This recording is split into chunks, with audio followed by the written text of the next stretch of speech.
สวัสดีทุกคนวันนี้คอยมีโอกาสได้มายามบ้านเกิด มาเบิ่งชวนมันอยู่ดงนี่เจ้าของชวนมันได้นี่ได้ กำลังเงินเก็บกู้ผลผลิตเพิ่นตากมันได้หลายมื้อเลยกะว่าสิได้เท่าไรนี่น่ะมื้อนี้ฮะ3 ล้านผู้สัมภาษณ์ลุงจะผ่านเท่าไหร่ เป็นอะไรเป็นได้เห็ดมันเห็นอะไรเป็นอะไรและหับได้ดีป่ ไปจัด นี่ตัวนี้เพิ่นตากไว้เนาะเพิ่นตากไว้แล้วเพิ่นจะเก็บกู้เพิ่นจะไปขายตอนแรงกำลังฮุบตอนนี้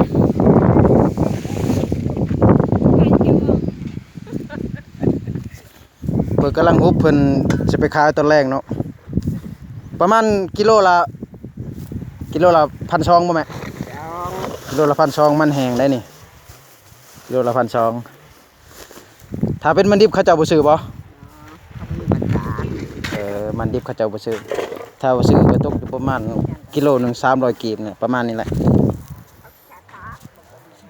ตัวนี้เพิ่นตากแล้วเนาะเพิ่นกำลังสิเก็บกู้ตัวเพิ่นเก็บกู้แล้วเนาะประมาณนับเบิ่ง2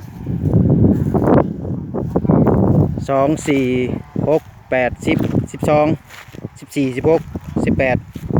ตัวใดประมาณ18ละ18สอบหนึ่งประมาณ30 โลได้บ่ลุง35 โลสอบหนึ่ง35 โลนี่หัวมันตัวกลได้เฮ้ยมาถ่ายวิดีโอให้หน่อยกว่า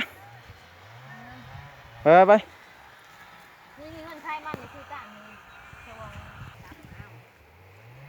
หัวมันเนาะตัวผลกลแล้วมีตัวหน่อยตัวใหญ่ปนกันตัวนี้เป็นตัวใหญ่เนาะอยู่ในหลอดตัวนี้เป็นเงา หัวใหญ่ปานใดเนาะกระสมกับการลงทุนมันบ่หลายเลยพี่น้องเนาะผลฟุ้ยยังเฮาก็บ่ได้ใส่อาศัยแต่ว่าเฮาปลูกแบบธรรมชาติโดยที่บ่ได้ใส่ผลฟุ้ยยังต่างๆเนาะถ้าว่าเฮาใส่ปุ๋ยหรือว่าใส่ผลยังต่างๆเฮาแล้วก็ไทยคู่มันเนาะไทยคันคู่น่ะมันจะผลละหับของมันจะได้หลายกว่านี้เนาะตัวนี้มันยังบ่ทันได้กลเด้อพี่น้องเด้อตัวนี้บ่ทันได้กลเด้อจะน้อยค่อยสิสาธิตเบิ่งการกลให้เบิ่งเด้อเนาะ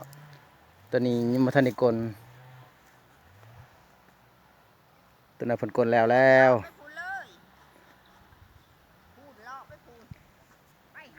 กว้างขวางสวนมันต้นบ้านเฮาก็เริ่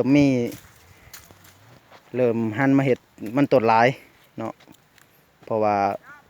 รหัสประชาชนมันก็บ่มีหยังตกหน้าแล้งมากก็อาศัยแต่มันต้นที่บ้านเฮาแล้วก็ปอกมะขามไปจังซั่นละปอกมะขามส้มเนาะเมื่อคืนก็ความรู้มันขยันเพียรพี่น้องเอ้ยเฮ็ดหยังก็ได้เราเอาเบิ่งสวนมันต้นน้ำกันเนาะจะน้อยคอยสิให้เบิ่งนี่ตัวมันกึ่งนี่เนาะตัวกึ่งนี่หัวมันใหญ่เลยนี่เนาะตัวมันกึ่งนี่เฮาเบิ่งหัวมันอาจจะใหญ่แต่ว่าถ้าตัวมันเรียบๆนะครับบ่ใหญ่ปานใดเนาะงามหลายแดดพี่น้องช่วงนี้ประมาณ11 โมงกว่าๆเลย